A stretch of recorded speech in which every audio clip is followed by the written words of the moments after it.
بات تہجد کی ہے تو محبت سے سنیں گے۔ تہجد کی نماز وہ واحد نماز ہے جو مؤذن کی نہیں بلکہ دل کی اذان پر پڑھی جاتی ہے۔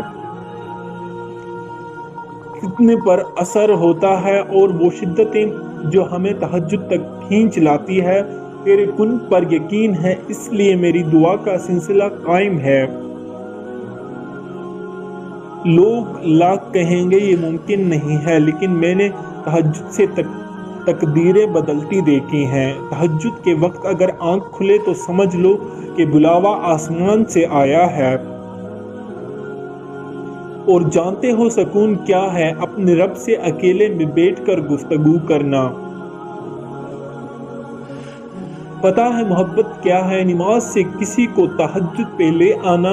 تہجد تو سب سے بڑی دلالی ہے اپنے رب سے عشق کی۔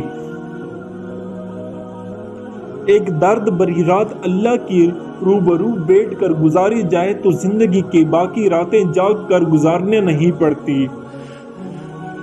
وہ پہلے تمہیں جتنا جانتا ہے، پھر ایک ایک کر کے اسباب بناتا ہے، پھر تمہیں ایک ہی جھٹکے میں یوں اپنے قریب کر لیتا ہے کہ صدیوں کا فاصلہ چند لمحے میں سمٹ آتا ہے۔ وقت، حادثات اور حالات خود پیدا نہیں ہوتے۔ کسی کی زندگی میں آنا اور چلے جانا اتفاق نہیں ہوتا۔ ہر چیز میں مصلحت پوشیدہ ہوتی ہے۔ تم جب خود اس کی طرف نہیں جاتے تو تمہیں اس کی طرف کھینچ کر لیا جاتا ہے تاکہ تم اس کے افضل پہری میں اٹھ کر اللہ کو منا سکو، جس میں مانگی گئی دعا کبھی رد نہیں ہو سکتی۔ یہ تڑپ اس لیے پیدا کی گئی ہے تاکہ اللہ تمہیں اپنے بے حد قریب کر لے۔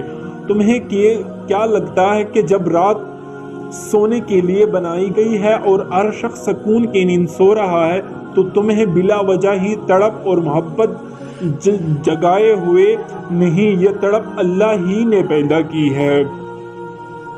ہر چیز نصیب کا حصہ ہے، پھر چاہے وہ غم ہو یا خوشی ہو۔ ہم سوچتے ہیں کہ ہم خود اللہ کے جانب جاتے ہیں، حالانکہ ہم تو اس کے جانب بلایا جاتا ہے، کبھی گر کر کبھی سنبھل کر۔ تم تہجد تک خود نہیں جاتے بلکہ تہجد کو تم تک لایا جاتا ہے۔ تم سجدوں کو نہیں جانتے بلکہ تمہیں سجدوں کے لیے چنا جاتا ہے۔ تہجد رات کی تاریکیوں میں ایک ایسا سنہرا لمحہ ہوتا ہے جب ایک بندہ اپنے خالق سے سرگوشیوں میں گفتگو کرتا ہے، جب عرش اور فرش میں کوئی فیصلہ باقی نہیں رہتا اور نہ ہی اس آنسوں پہ کوئی اختیار رہتا ہے۔ تہجد سے تقدیر بدل جائے گی۔ راتوں کو اٹھ کر اللہ سے مانگو تو صحیح، اللہ دل کی باتیں سن لیتا ہے، پر پھر چاہے زبان سے کوئی حرف ہو، ادا ہو یا نہ ہو، جو کہانی تہجد تک پہنچائی جاتی ہے پھر وہ کبھی ادھوری نہیں رہتی۔ چاہت سے نصیب تک کا جو فاصلہ ہے وہ بس ایک دعا کا ہے۔ تہجد میں بہنے والے ہر آنسو اللہ سے کن کہنے کی سفارش کرتی ہیں۔ یہ بھی ممکن ہے کہ تمہیں جس معجزے کا بے صبری سے انتظار ہے وہ تمہیں ایک آخری دعا کا منتظر ہو۔ بات تہجد کی ہے تو ذرا محبت سے سنیے گا۔ وقت اپنی روٹے رب کو منانے کا وقت ہے، اپنے دل میں چھپے تمام دعائیں مانگنے کا وقت ہے۔ اگر تم تہجد کی نماز تک پہنچ جاؤ تو سمجھ لینا کہ اللہ نے تمہیں اپنے قریب کر لیا ہے۔ اگر جو آنسو اللہ کی یاد میں بہے جاتے ہیں، ان آنسوؤں کا برم وہ کبھی ٹوٹنے نہیں دیتا۔ وہ دکھ جو آپ کو رات بھر سونے نہیں دیتا، ان کی مرہم تہجد میں موجود ہے۔ تہجد میں مانگی ہوئی دعا ایک ایسے تیر ہے جس کا نشانہ کبھی خطا نہیں ہوتا۔ یاد رکھیں، دعا کا کوئی رنگ نہیں ہوتا، مگر جب یہ رنگ لاتی ہے تو زندگی میں تمام رنگ بھر جاتی ہے۔ صبر کرنا ہے انشاءاللہ تہجد سے اللہ سے باتیں کرنے کا بہترین طریقہ ہے۔ جس کے نصیب میں تہجد کا سجدہ لکھ دیا گیا ہے اس کے نصیب میں اللہ کا پیار لکھ دیا گیا ہے۔ جہاں صبر تھک جاتا ہے وہاں کن ہاتھ تام لیتا ہے۔ دعا اس چیز کو بھی تم تک کھینچ لاتی ہے جو تمہارے نصیب کا حصہ نہیں ہوتی۔ جانے والے تو چلے جاتے ہیں، بس ایک اللہ ہی ہے جو ہماری ایک آواز پر رک جاتا ہے۔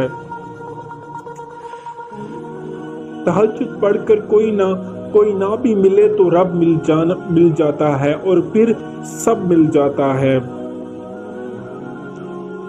دور جا تو رہے ہیں مگر اتنا مت چلے جانا کہ پھر اللہ کو ڈھونڈ ہی نہ سکو۔ جو لوگ اللہ سے عشق کرتے ہیں وہ نماز سے تہجد کا سفر بڑا آسانی سے طے کرتے ہیں۔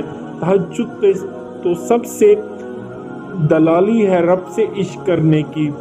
تہجد کے وقت اٹھ کر اللہ کی عبادت اور ذکر کرنے کے بعد باقی دن کے معاملات کی تیاری کرنے والا شخص اس کامیابی بادشاہ کی طرح وقت گزارتا ہے جس کی سلطنت کی باغ دوڑ سنبھالنے کے بعد تمام معاملات کا بخور جائزہ لینا شروع کر دیتے ہو۔ رسول اللہ صلی اللہ علیہ وسلم نے ارشاد فرمایا، اللہ تعالیٰ ہر رات کے آخری حصے میں دنیاوی آسمان پر تشریف لاتا ہے اور فرماتا ہے کون ہے جو دعا کرے اور میں قبول کروں، کون ہے جو مجھ سے مانگے اور میں اس کو عطا کروں، کون ہے جو مجھ سے معافی چاہے میں اسے بخش دوں۔